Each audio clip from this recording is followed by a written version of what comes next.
the executive coaching experience is exactly what you make of it. I was very open to discussing my weaknesses and getting feedback and really exploring areas that are difficult to explore, like your personality as a leader. How can I improve in terms of my personality, my emotional intelligence?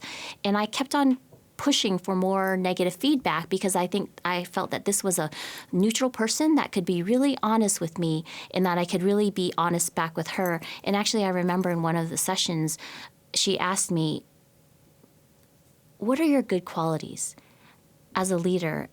And I sat there for a few minutes and I was like, I can't answer that because we're taught to not talk about ourselves as women leaders, to not boast about ourselves. And then she looked at me, she said, you need to be able to articulate to anyone that asks you what your strengths are. And she said, it's very common for women leaders to not talk about themselves.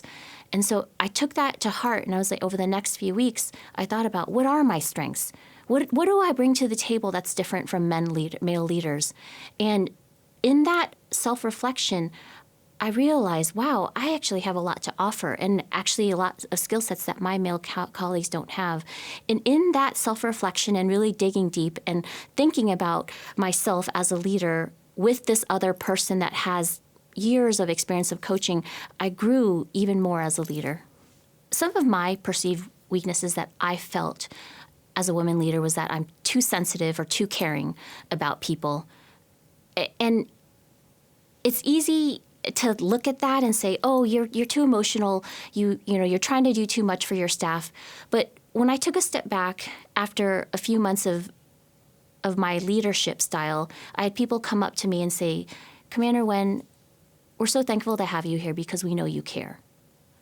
So it's recognizing that actually what you perceive as a weakness is actually a strength, because when people know that you care, they're going to give 100%.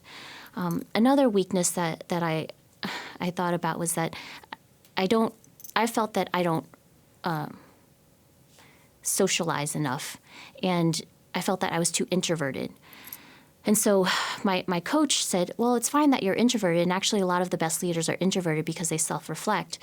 But then what you need to do is just make sure that you make a concerted effort when you're out of your comfort zone to just reach out to people. And actually in reaching out to you, it actually opens up more doors for you. And it'll allow you to bring that person in as part of your team.